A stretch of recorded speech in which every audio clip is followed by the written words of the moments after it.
नमस्कार दोस्तों, भी यूट्यूब ज्ञान यूट्यूब चैनल में आपका दिल से स्वागत है। ये भगवत कथा में जानेंगे श्री कृष्ण जी के लिए गोपियों की विरह दशा का वर्णन। श्री सुखदेव जी कहते हैं, हे राजन, इसके पश्चात गोपियाँ कहने लगी, हे प्रेतम, तुम्हारे जन्म लेने से ये ब्रज अत्यंत शोभायमान लगता है। इसी कारण यहाँ सदैव लक्ष्मी विद्यमान है और ब्रज में आनंद हो रहा है। हे प्यारे, तुम्हारे ही लिए हम दासियों ने अब तक प्राण रख छोड़ा है। तुम ना प्रकट होकर हमें क्यों मारना चाहते हो? यदि यह कहो कि हम क्या मारते हैं तो क्या शस्त्र से ही कोई मारता है, दृष्टि से नहीं। तुमने दृष्टि से हमारे प्राण हर लिए हैं, अतः हमें शीघ्र ही दर्शन दो।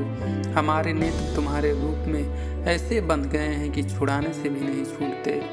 हे लाल, अपने सर्वदा हमारी समस्त ब्रजवासियों की रक्षा की है। यमुना के विषाक्त जल से रक्षा की, अघासुर से बचाया, इंद्र की घोर वर्षा वायु से बचाया, मय के पुत्र व्योमासुर से बचाया। फिर हमें किस लिए आप त्यागते हैं? क्या तुम यशोदा के पुत्र नहीं हो? यदि तुम यशोदा के पुत्र हो तो अवश्य ही हमारी रक्षा करते, क्योंकि जाति का स्वभाव नहीं छूटता। इससे ज्ञात होता है कि तुम बुद्धि के साथी हो। अतः क्या जगत की रक्षा के लिए तुमने ब्रह्मा से कह दिया है कि सबकी रक्षा तो करूँगा, परंतु गोपियों की नहीं?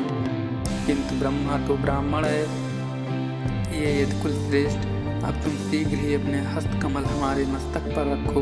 हे सखे, हे वीर, हे ब्रजवासियों के दुखहर्ता, हम गोपियाँ तुम्हारे मुस्कान की ही राशि हैं। हमारी रक्षा करो, तुम्हारी पहली स्त्रियाँ हम हैं। हमें अपना मुख कमल शीघ्र दिखाओ। हे प्रणत, हे गऊओं के पीछे पीछे चलने वाले, हे कृपा के स्थान, कालीनाग के फण पर नृत्य करने वाले, हमारी विरह ज्वाला को शीघ्र शांत करो, क्योंकि तुम्हारे विरह से हमारे प्राण निकल रहे हैं। कृपा कर हमें शीघ्र अपना दर्शन दीजिए।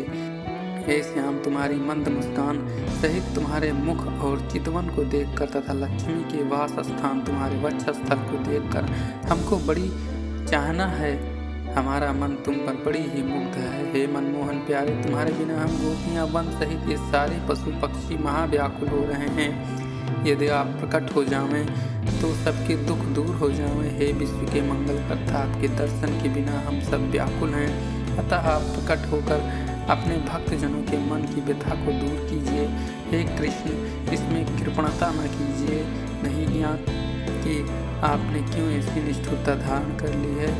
इसमें आपको क्या सुख मिलता है? हम तो केवल आपके दर्शन की ही भूखी हैं। हे चित्तचोर, आप जहाँ हो वहाँ से एक बार पुकार कर कह दो, हे गोपियाँ, हम लताओं के मध्य में सुख से बैठे हैं, फिर हमें बहुत कुछ शांति प्राप्त हो जाएगी।